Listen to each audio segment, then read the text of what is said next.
At pinanganak na nga ang susunod sa yapak ni Gojo Satoru na sure akong magiging meta sa mga cosplay convention sa mga susunod na taon. I can almost guarantee sa mga pupunta dito sa Otaku Fa Fest 2026, marami kayong makikitang naka-cosplay at nag-aura farming dito sa karakter ni Mr. Kiffy Mr. Creefrey pala. Well, speaking of Otaku Pop Fest 2026, I'll be attending Day 1 and Day 2 as part of their Pop Pioneer program. Mina, what's up? Siguro madalas yung naririnig sa mga super rich individual yung quote na, hindi mo kasalanan kung pinanganak kang mahirap, pero kasalanan mo kung mamamatay kang mahirap. Well, may point pero minsan ang shallow pakinggan yung quote na yan lalo kung galing sa mga taong never naman dumaan sa hirap. Or worse, sila yung nasa itaas ng food chain at isa sa mga dahilan bakit ang daming dumadaan sa matinding hirap. Ay, teka. Anime pa rin itong pinag-usapan natin ha. Bago pa lumayo, ito ang anime na Witch Hat Atelier, part ng seasonal lineup ng Spring 2026. Alam ko, lahat tayo dumaan sa pagkabata kung saan nag-set tayo sa mga tiny brains natin na kung ano ang mga gusto natin maging.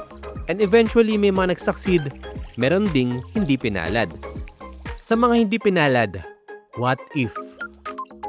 What if? What if lang naman? May makilala kayo and siya ang magdadala sa inyo sa path na matagal nyo nang pinapangarap. Tapos pogi pa? Ay mahatik sasama kayo syempre kasi kung halimbawa pangit at mukhang maasim yun, paparatangan nyo pang scammer.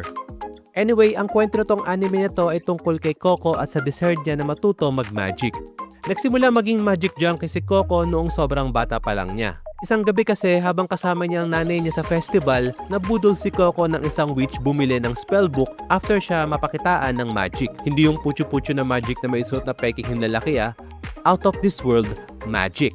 And ang sales pitch nito, kahit sino pwede mag-cast ng magic as long meron silang spellbook at magic wand. Even after so many years, hindi nawala yung dedication ni Coco sa pag-discover sa magic. Then, one day, na-meet niya ang witch na si Mr. Creefrey na nagpaparepair sa kanilang dressmaker shop.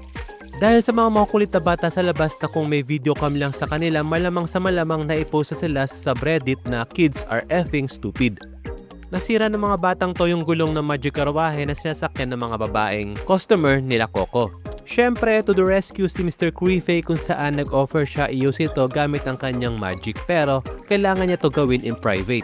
Dahil nga kids are effing stupid, sinili pa rin ni Coco kung paano mag-cast ng spell si Mr. Creefrey. At doon, nakita niya for the first time kung paano mag-magic at kung bakit kailangan ito gawin in private. Curious ka ba kung paano? Ops, hindi pwede. Secret nga Pero mas maganda panoorin nyo na lang tong Witch Hat Atelier kasi isa to sa mga pinaka-inabangan kong anime adaptation kasi I've heard a lot of good things about sa mga ganito noon. And after watching the premiere, wala akong negative na mai-comment kasi magmula sa animation, sound, story at characters, lahat solid and sobrang wala na lang kayong taste siguro kung hindi nyo to natripan.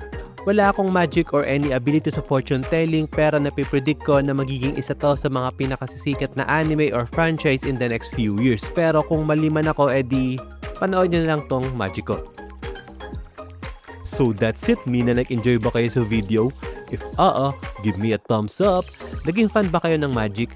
Hindi naman siguro kayo yung mga April sa mga children's party na sumisigaw sa mga kalaw na alam ko na daya niyan every time nagwa-magic sila.